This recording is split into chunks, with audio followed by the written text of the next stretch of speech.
Well, good morning, everybody. Welcome to the Underhood Show. We got a bunch of green around us now, Josh. Yeah. We can't get this stuff right every week, can we? Looking like aliens. Something like that, right? What if we are green all over heck? Who knows? But it's a call-in show, right? It is. Mr. Greenheads today, I guess, is what we call us. So, not sure why we have to be that, but we are greenheads. Look at that, Josh. Can everybody look at us and tell us, you see a bunch of green around our heads? We look like the aliens, Josh says. Not sure why we look like aliens, but we do. So, what do you know? Are we aliens or are we not? Look, check us out and tell us if we are. Hey, we got the chat line up. Sorry, running a little bit behind. We had a little password issue here this morning, trying to get everything taken care of here. So, sorry about that situation. I'm still trying to make sure I got everything logged in like we need to. So, hey, sorry about that little bit delay. Josh had it all checked. Look at the green around me now. Ooh. Well, yeah. Hey, keep your hands down, Phil. Is that what we're supposed to do? Eyes up here. Oh, I bet we don't have the light on, Josh. Maybe that's our problem. I don't know. But I'm going to text Gus and tell him to dial in and get rid of the green for us. Good morning, Delbert. Delbert's live with us. Oh, Gus is already dialing in. He knows we're on trouble. Hey, it's a call-in show, 316-462-3. Hey, how about that green stuff? I might have to play with this for a while, Josh. Kind of fun and everything else. So you didn't get the number spit out, and you were already talking about the green stuff again. Yeah, I know. It's kind of funny, though, isn't it? Anyway, hey, it's a call-in show, 316-462-3673. That number comes right to the front desk. And tell the girls you want to get past in the podcast with your question. Anything ailing your car, tires, brakes, batteries, anything in the automobile world. Talk about something going on new for 2025. I don't care, whatever it is. We'll take your call, 316-462-3673. And Josh, as always, what do they get just for calling in? So we're going to mail it out to you, but it's going to consist of the works, which is an oil change and tire rotation. We use Motorcraft oil and filter products here at Mel Hambelton Ford. While we're completing that, we're also going to complete a multi-point inspection on the vehicle, checking over the brakes, tires, steering, suspension, all the safety-related components on that vehicle, making sure that it's ready to go for that next 5,000 miles of driving. You'll also get yourself $10 to Mel's Diner, so you can get yourself something to eat and drink while you're here with us at the big corner. Complete nitrogen for all the great benefits that nitrogen has to offer for your tires. You'll also get let's see, you lost me here. You'll also receive a BG products package, which consists of a can of MOA or motor oil additive for your engine oil, and then CF5 for your fuel system. Again, just getting that vehicle geared up and ready to go for that next 5,000 miles of driving. So what do you got going on over here? Yeah, Mr. Daniel's trying to be a funny dude. What he's trying to do. He can't spell right, I think. I think we all know what it means. Maybe he had a little bit too much last night. He can't remember how to spell that last name. Oh, yeah. I'm not sure. What the? There he got it. There he got it.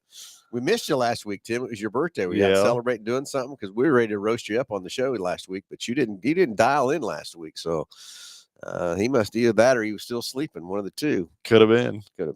So yeah, that green glow is going. Now we look like we're kind of gray. Last week we were yeller.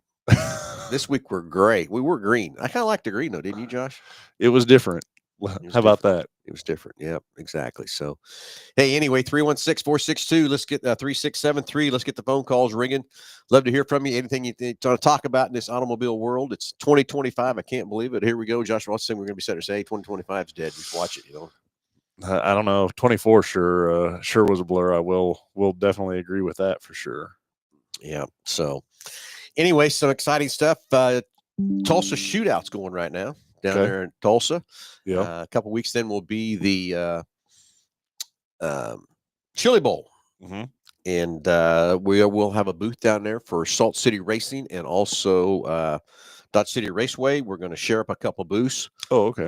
That's Saturday. Which Saturday is that going to be? What's that date? That is. So I don't think it's next one. I think it's the one after that.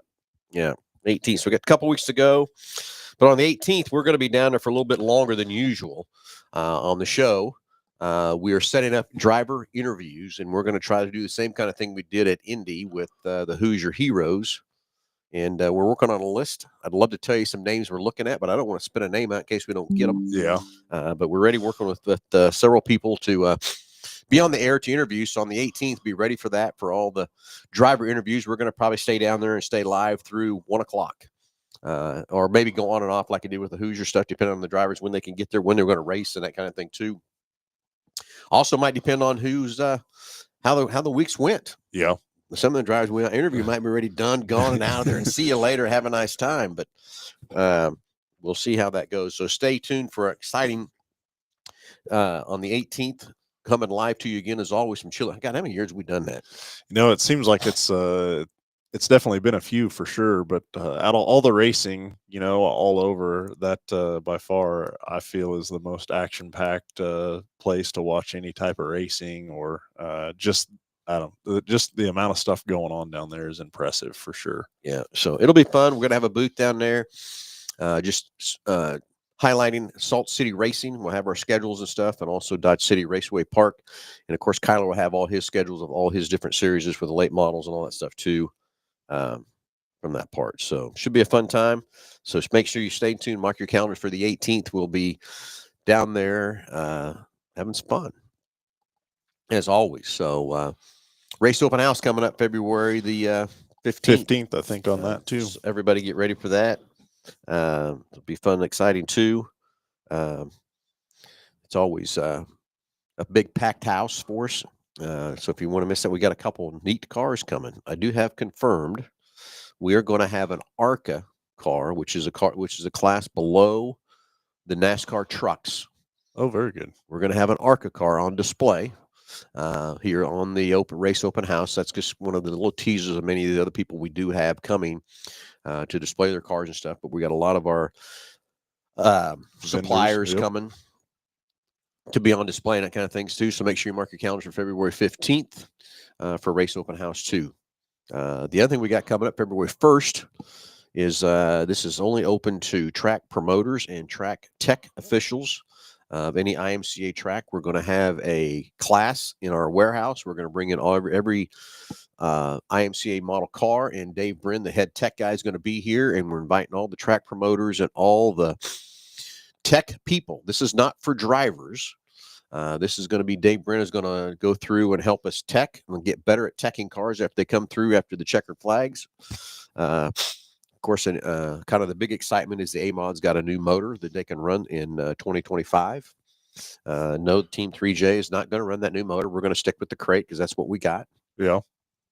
From that start too. So, but there is a new motor for the A-Mod that they're going to go through a lot of tech on that too to keep things legal and fair, because there could be a lot of cheating happen with that new motor with the way they put it together too. So, exciting for that. So a lot of exciting dates. January 18th at Chili Bowl. February 1st is the tech deal. Again, that's for track promoters and track tech officials, not drivers, to be here February 1st. Be here all day. It's a free, no charge deal. To you to come in and learn. Dave Brin is coming down and going to spend the day, and we'll go through each car and learn how to tech, what to look for, and get all of our tech people on the same page. Same page. Yeah. Be more fair and even for all the drivers throughout the racing for the IMCA tracks for 2025. So excited for that. We're probably going to do that. Try to get that to continue to be a every year deal. Is there a standard on who goes through tech? Like, is it always every track's a little different? For example, at Salt City, we take the top 4 of the heats and we take top 4 of the features is what we take. And the reason we take top 4 really because we're really looking for the top 3. Yeah, but if somebody fails tech or whatever, then you've got the 4th guy sitting there ready to go to be able to fill the gap in case that does happen. But we always take the top 4 of each class. Some racers don't even do tech for heat races. Some of them just tech for the features and stuff too. So like to see more consistency with that too. But that's what the whole idea behind this is, to get our tech officials that are out there teching these cars. I'm going to tell you that the tech guys take a lot of heat too. They do. I mean, they got to be able to be tough and strong and be able to tell the driver, hey, sorry, this is wrong. You're DQ'd or you got to fix it or whatever. And naturally, the drivers don't like to hear that. Well, they think they're legal, they're not. And it just keeps everybody on the same playing field, right? Yeah, that's what we're trying to do. We're trying to get a level playing field, and we talked about who to invite, and IMCA talked to them about this class, and this is the only class they do across the country. So And we started this. It was an idea from Chris Sutton, came up with the idea with our warehouse and stuff. So we're going to do this. We're going to invite every track official across the country to come. Oh, very cool. We're going to have whoever travels the farthest, we're going to have a prize toolkit. Oh, okay. Dave Wren is going to come up with a basic toolkit that a tech guy needs to have in the hot pit to be able to, what all he's going to have. Yeah. We've got a list of tools we have there at Salt City and that we run. So it'll be interesting to see what Dave comes up with the toolkit. But we're going to get a toolkit for that. Whoever travels the farthest from wherever to Wichita and do that. So it'll be fun, exciting. February 1st. And then February 15th is race open house. And boy, the race season's on. Of course, race season's on right now. We're racing in Vado. Yeah. There's races going on there. We got, of course, it's Tulsa Shootouts going on now. 2 weeks will be the Chili Bowl.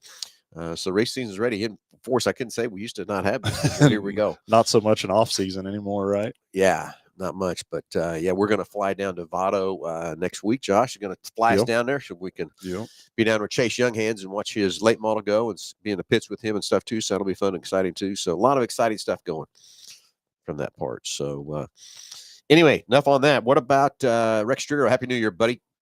And I think we got everything taken care of. Tim's got his spelling corrected now, so he's in good fixed shape. up And ready to go. The green squared away. Look at us, man. Man, we don't kind of look gray anymore either. Styling and profiling. Yeah, so for the new year. Exactly. So anyway, Josh, what's been happening in the shop this week? Yeah, definitely been very busy back there this week, and just trying to stay, I guess, as caught up as we can with the holiday hours. And it's great to be able to have the time off, or for the employees to have the time off. I know I sure enjoyed it, but also want to make sure that we're able to still take care of all the customers and all their needs, and recognize that. And so it's definitely been very busy.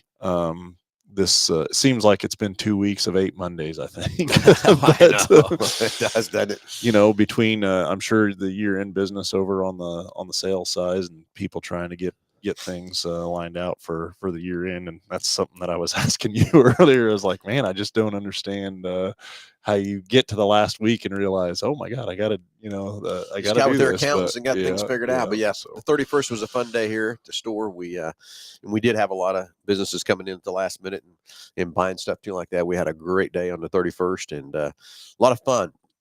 It was almost like a Black Friday again that we had here on the 31st, pumping out those cars and stuff for all the businesses. It was kind of crazy. And you're right. I mean, that's what it amounts to. We procrastinated, I guess, in the last minute, get with our accountants. Our accountants say, hey, you better go spend some money. You're going to pay it to the government. So. Well, and I don't know, too. I mean, thinking as a business owner or something like that, if I was in that particular situation, you may want to wait until the very last minute just in case something else were to arise within the business that, you wasn't expecting or whatever, for sure. So, but on the service side, I mean, it's definitely been extremely busy. And then, a couple things that I thought about talking about this week, just in lieu of the weather that's up and coming this next week, is definitely just preparation for winter, right? Like it's here. We've been extremely fortunate on what weather has looked like up to this point for getting all the way to January with really not even having any cold weather. Everybody's complaining about what's coming. I said in the sales meeting this morning, I said, guys, can you change it? January. Quit listening to those weather guys. Well, they're that's wrong true 100% of the time. They've changed this forecast, I think, 6 times. Since the middle of the week and stuff too. But you can't change Mother Nature. Would definitely agree with that. But you are right. We got to get ready for winter. There's things on the car that just need more attention and stuff like this, for sure. And right off the top of my head is batteries. The next thing I can tell you, Josh, you're right. The winter takes a little more. But does our owner's manuals tell us that to change anything about the winter months coming or whatever? Zero. Yeah. Goes back to what that maintenance manual has in your car, in your glove box, or now some of these are in the dash and electronically. Electronic devices. That is the minimum minimum if you want to do it or whatever to maintain your car, not the maximum, not the best or whatever. And you're right. This winter months takes a lot more batteries. Yeah, definitely batteries, for sure. And it's something that I think batteries are a lot like everything else that's evolved, right? Years ago, tires, 36,000 miles, you'd be putting tires on cars. You know, it barely Shoot, got I out remember, of, yeah. Josh, it you're a took- little well, younger than I yeah, am. 12 But it was 10,000 10, back in 10 when I first 12,000 started. miles, and you were Tires putting were a set of gone. tires on it, right? And Yeah. you know, batteries, you were always having to top them off. I mean, I don't know how many times. Oh, God, you make clothes not burn up and rags not burn up, Yeah, putting battery acid and batteries and stuff. Oh, yeah, man. Yee. So when you guys refilled them, did you use water, or did you use acid, or a mixture? Or Okay, well, so when we were selling batteries, we had a whole station set up. let me ask this: in your dad's station, what brand of batteries were you selling?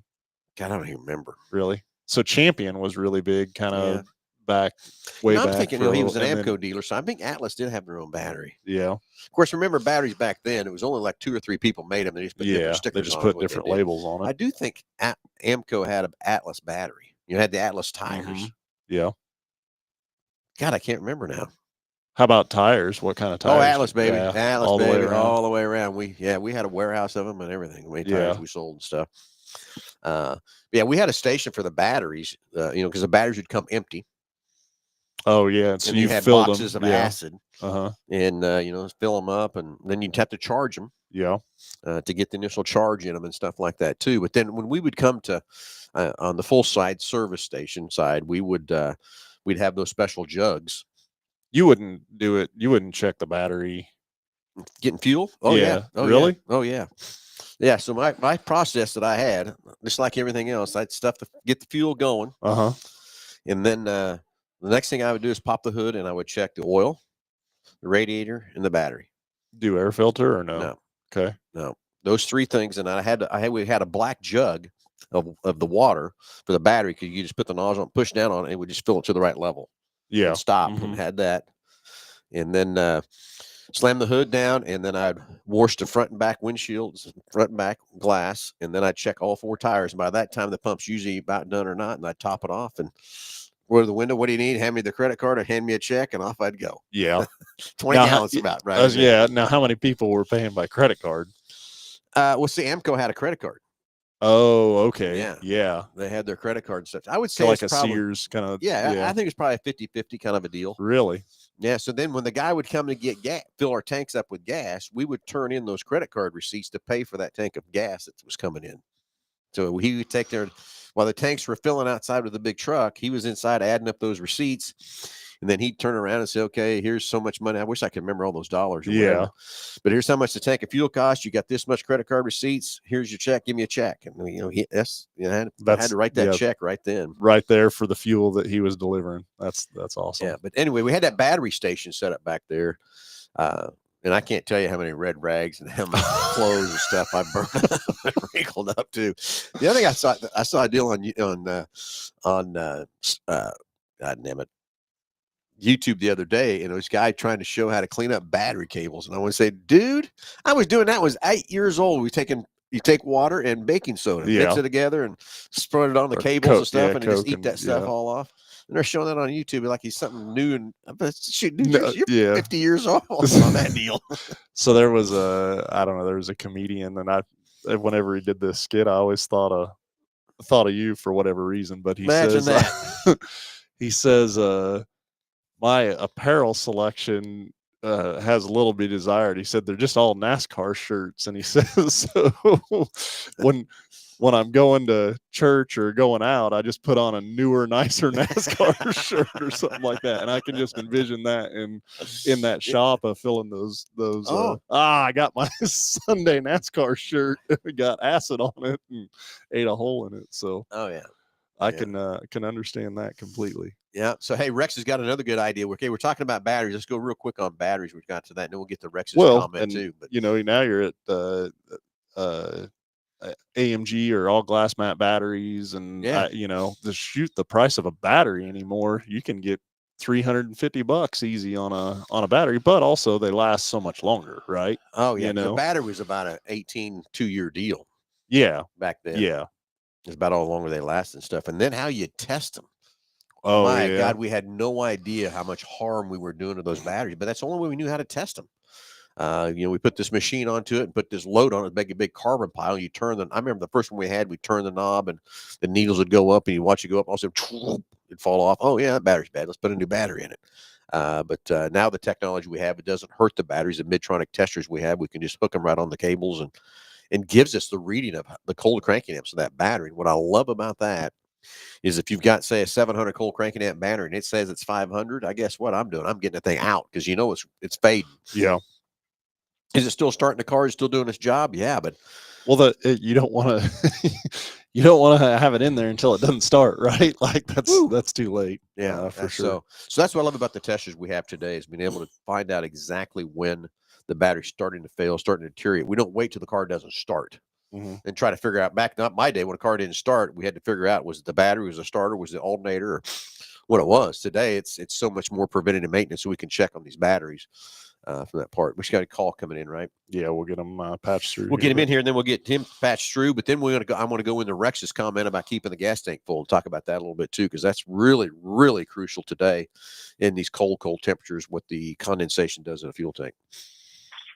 Jason, you're on live with Under the Hood. Good morning. Morning, guys. Hey, happy Saturday. Beautiful day outside, isn't it? Yes, it is. Sunny and 70. Just not sure where, but that's not here. That's Josh's famous. I stole that from him. Yeah, well, it's 94 degrees in Florida, if anybody wants to know. Yeah. Beautiful.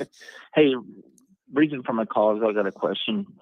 So when you're in four-wheel drive in this weather, are you supposed to pull out the locking suspension mechanism, or should you just keep it in four high? Oh, you're talking about the rear differential, right? Yes.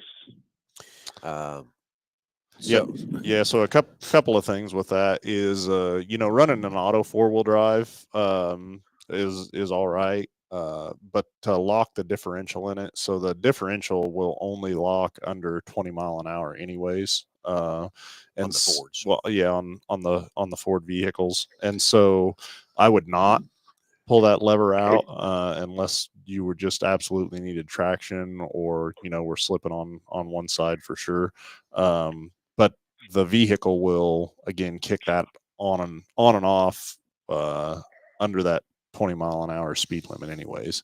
And then, my preference is, even if a vehicle has auto 4-wheel drive, I would run it in the two-wheel drive mode until you were in inclement weather. You get around, rain or sleet or snow or something like that, then bump it into auto 4-wheel drive.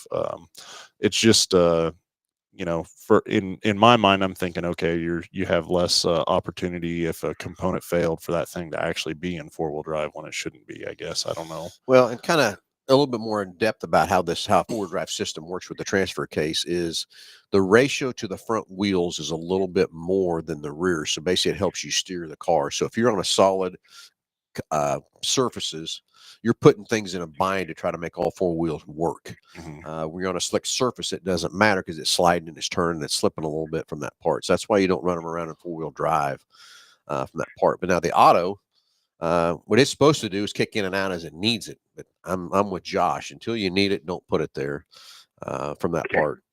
And then the locking differential, I use the hell out of that when I'm in snow. Yeah. Trying to, especially getting out of my driveway or getting in my driveway or something like that, I'll use that.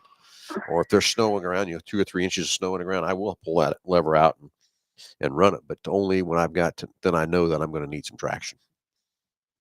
But you don't go over 20 miles when you're in that mode, right? Yeah. And like I said, the vehicle will disable that system above that range or speed anyways. So gotcha. Yes, it will. You can leave it locked in, and then it'll just kick in and out as you come down below 20. It kicks back in again. But as soon as you hit above 20, it kicks it out. I tell you, it's a whole different truck when you're in 4-wheel drive. Yeah. I mean, you really don't notice until you're in 4-wheel drive, and like you're in snow and stuff, you really notice it's like, wow, this is a different truck. Oh yeah, yeah. It's amazing what these trucks will do and go through in 4-wheel drive. Right. Unless you're going to be doing some serious off-roading where you need it to be in 4-low or something like that. But yeah, unless you're in super. That's some serious off-roading if you're doing that. Yeah. That's putting it in 4-low is you better be in 6 inches of mud or 2 feet of snow or something before you're putting that thing in there from that board. Or you're trying to pull Josh out of the ditch because he slid off the side of the ditch and you got to pull him out of the ditch or something. I've always been an advocate of go as far as you can in 2-wheel drive and then use 4-wheel drive. Well, but I that's don't, true too. I don't know. Then Yeah. maybe My luck is going to be way too late. I'm going to be in the ditch. more apt to get out of whatever you got in. I think that way. I don't know. Yeah, exactly. Guys, I appreciate the info. Thank you very much. Have a great day, buddy. Yeah, thanks for the call. Hey, be safe out there. It's Hey. quick. So, You too. all right, later. See you, babe. All right, we got another caller coming in. We do. We'll get Delbert patched through here in just a little bit. What thing's going on down in Oklahoma see today? I what, guess we're about to find out, aren't we? Yeah, we'll get him on the line here and see what Delbert has to say. Good morning, Delbert. You're on live with Under the Hood. Good morning, guys. What's going on? Well, it's sunny and 70. Like you're normal today. It's sunny and 70 here. What about in Oklahoma? Oh, 72 at least, right? Well, he is further south, so that only makes sense. Oh, yeah, okay. All right. I'm not that much further south. Yeah, so what's the weather doing down there? Yeah, it's kind of chilly out this morning. Yeah. Oh, so had a little thing happen, not with my vehicles, with another person's vehicle. So kind of wanted to discuss it. You were mentioning batteries, and it's like, well, let's see what you guys got to say about this. So, gentleman had to be jump started. Okay, used my jump pack, which never had an issue with the jump pack, and it seemed to put power to the vehicle, which the vehicle already had power, but without a meter, I couldn't tell if it was full power or what. So what was happening with the vehicle is it was just clicking. It's a push to start type vehicle, low key. It would just click, click, click, click, click, click. And so I put my jump pack on it, and it did exactly the same thing, just click, click, click, click, click. No change in power with the jump pack or nothing. So I thought, well, that's kind of weird.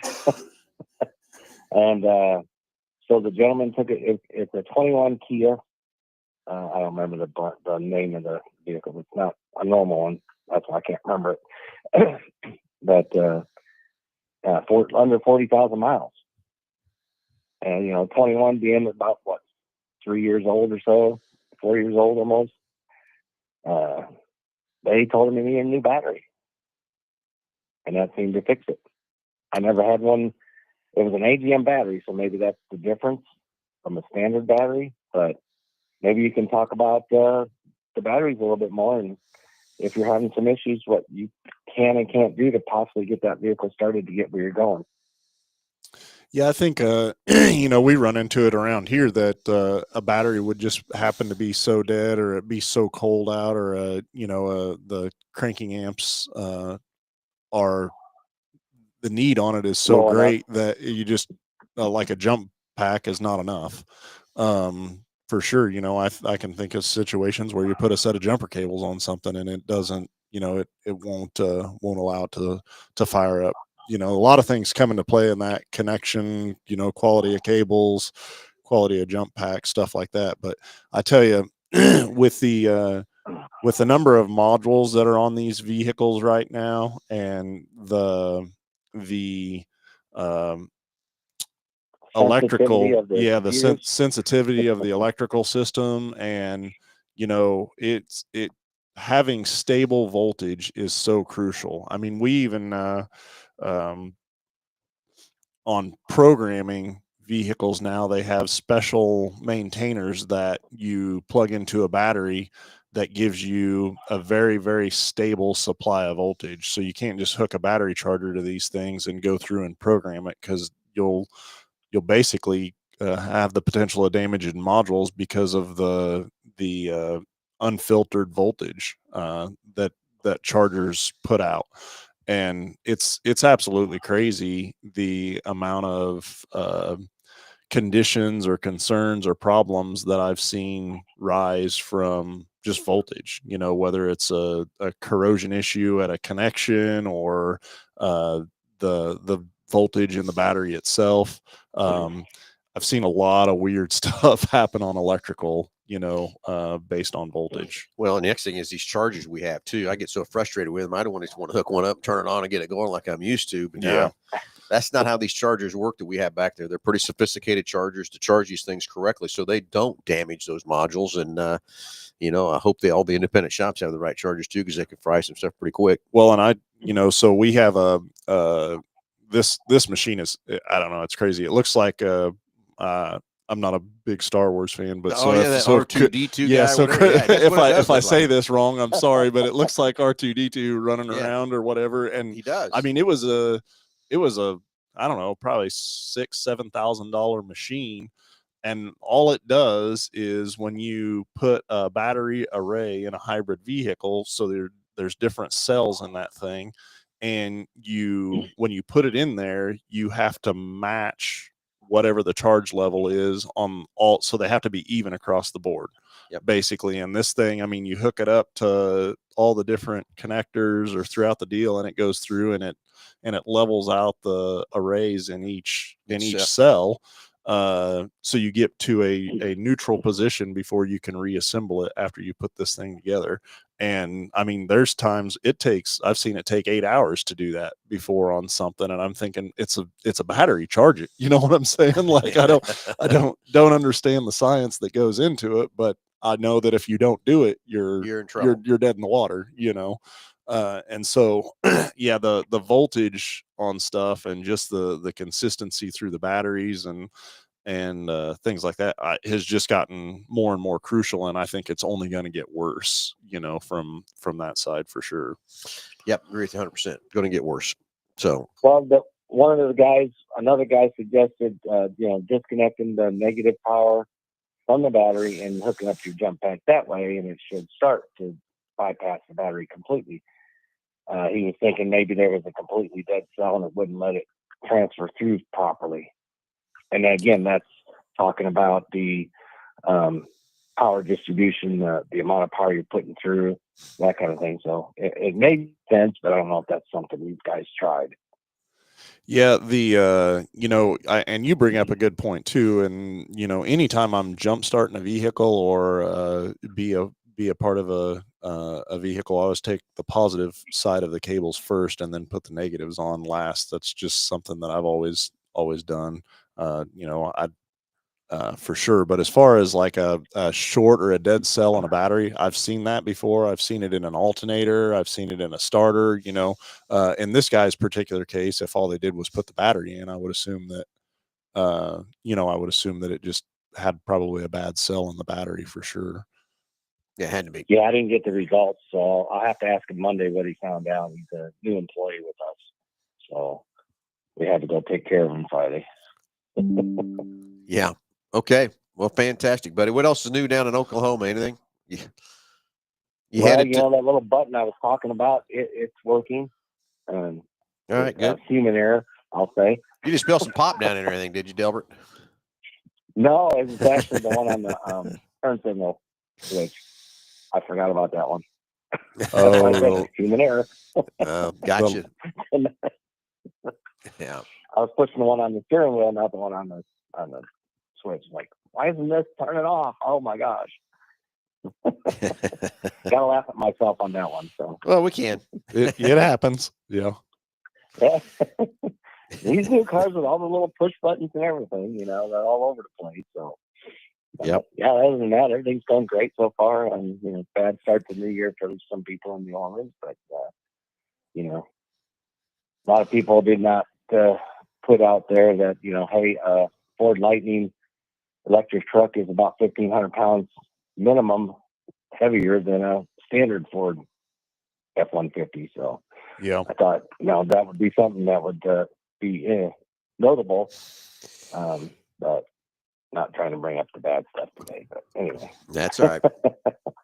We'll skip on that the rest of the way. It's just there you go. To talk about. All right, Delbert. Well, thanks. Guys, yep, thanks for calling in, buddy. My call. You guys have a happy New Year. We'll see you soon. I got 2 vehicles that are going to be coming in for a oil change here soon, probably in a 3 weeks or so. Perfect. We're getting close. I'm just not there yet, so we're not putting that many miles on today. So, well, keep us abreast, buddy, when you can help you. Okay. I will do. All right, Delbert. Have a good weekend. Day. Talk to you soon, buddy. You too. Bye-bye. Bye. All right, 316-462-3673. Anything ailing your car, tires, brakes, batteries, whatever it might be. We'll love to hear from you. Let's get the phones ringing. 316-462-3673. Number there in front of the screen comes right to the front desk here at the dealership. tell the girls you want to get patched in the podcast, and we'll send us a text, and we'll get you patched right in here. So next thing I want to talk about coming into winter is, and Rex Trigger's got the great thing, keep your gas tank full, and that is a very, very, very true sign. Somebody told me the other day that it runs the same on the top half as it does the bottom half. So Hey, I'm not doubting that a bit in the summer months. Might not be in the winter months, though. well, no, what they were saying is, so why wouldn't you keep it full? Oh. I don't know. Yeah. But the real true thing about that is the gap in that fuel tank from where the fuel level is to the top of your fuel tank in these cold months. Then no matter what you do, that tank is going to develop condensation, water. And water is heavier than gas. So as you slosh it around off the top of that lid, it's going to end in the bottom of the tank. That's where your fuel pump's at. Let it set overnight outside. It's cold. Guess what you got? You got frozen water at the bottom of that fuel tank. So you need to be putting some fuel dryer in your fuel tanks over these winter months. And BG Products has a great fuel dryer that we sell and use here to help you with all that kind of stuff. It's great stuff. There's a lot of products out there that tells you that that's what they're going to do.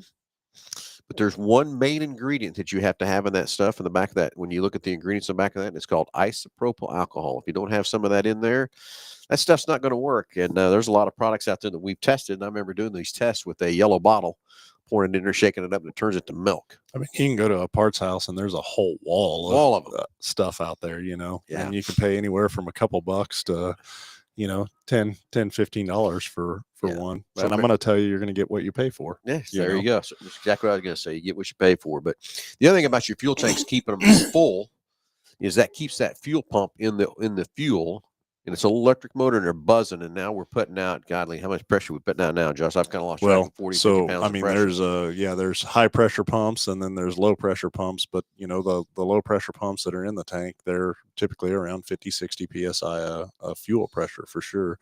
And you wouldn't think of this, but fuel is a cooling agent to that electric pump. Yeah.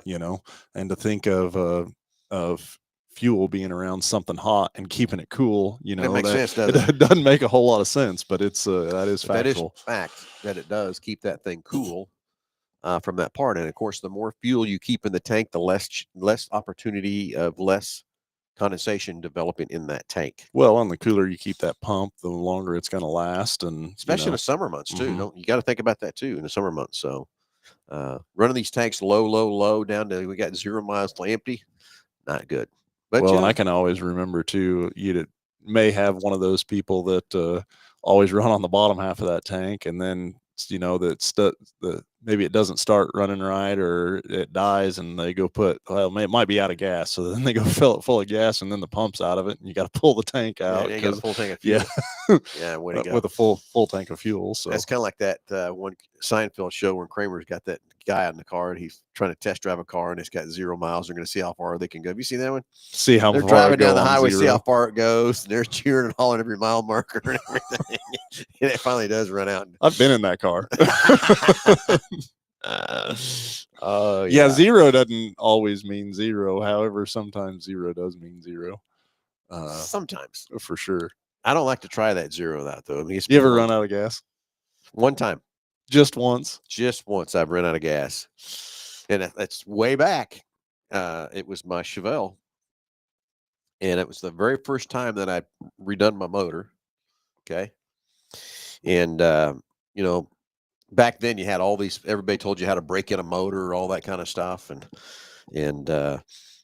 my anxious to get the thing running and everything, so I got it running and stuff, but I didn't have everything all plugged back in. My gauge didn't work on the dash. I didn't think nothing about it, and I needed to run out to Halstead Auto Parts to get a part for the gas for the station. So I jumped in my Chevelle, roared out there, and I'm about halfway back, and yep, that's the only time I ever ran out of gas. Who got you out of that deal? I walked. I was halfway back, so it was about a mile walk. I walked in. Wasn't too bad. And I remember out there on that road, the curve road going out of Halstead there was a decal. I don't know if it's just another place like it was decal out there, and one of the girls out there hollered, "Hey, you want to ride?" I said, "Nah, I was too embarrassed to get a ride. I just want to keep on going." I'm going to walk this one out and think about what I've done for a little while. So I will. Nah, I'm good. Yeah, I will tell you. Mary, ever run out of gas? I don't think so. Call you and say, "Hey." No, I don't Very think good. so. Yeah. How about you? How many times you run it? So one time. Oh yeah. Oh, yeah. But in my defense, so the story was I was pulling a trailer, had a skid loader on the trailer, and going down the road, and where I was going, I knew there was a fuel station. Yeah. And I should have stopped long before that, but I got to the gas station and there was no power there. And so it was only so much further to I was delivering this. I borrowed the skid steer and I was delivering the skid steer back to the guy's house, and I knew he had a fuel pump there. And I was like, well, I'm going to go ahead and go. Well, then I got to going down the road, and it didn't take long at all. And I was out. I was out of gas. And so I ended up walking back, and I walked back to that same fuel station, and I waited for them to get power back on. But, it was still, I was definitely on I was playing the how many miles to E, or how many miles on zero. But you think about it too for a minute. Just, half a tank, fill it up. 100%. Think of the time it would save you. Well, for me, it was just a time thing, right? Yeah. And I just. I remember walking into that station. My dad looked at me and he looked at us. What's wrong? What happened? Did he make you walk back? No, I got the Scout and went out there and got it back in and stuff too. I think he was thinking I blew that motor up because it was a brand new motor. Oh yeah. That's what I think he thought I had done. Thought I was out there ranting, maybe had that thing on wide open throttle. Hot rodding it or breaking it in right. I did get accused of having wing nuts on because how many times I had that motor out. In and out. Yeah. That's okay. They all make fun so of we're going to have to, that'll be one of the topics on one of the shows is tell your I ran out of gas story. There's got to be. Everybody's got to. Yeah. And when and where. And the temperature and the day and night and all that stuff. So we'll have to try that. We'll pull that off next week from that part too. So, but anyway, hey everybody, we're kind of running out of time. It's been a fun show here this morning. Reminder: 2 weeks, January the 18th, we're going to be live at the Chili Bowl. We're going to have a little longer show. We're going to kick off at 9:00. We're probably going to go to 12 or 1 o'clock. That day, we're going to be down there at the Chili Bowl. We're going to have already been talking to several drivers and crew chiefs and car owners to interview them about the Chili Bowl. So we'll see. I'd love to tell you some names, but I don't want to tell you who we're talking to because I don't have it locked in yet. Yeah. Because it's also going to determine what happens throughout the week.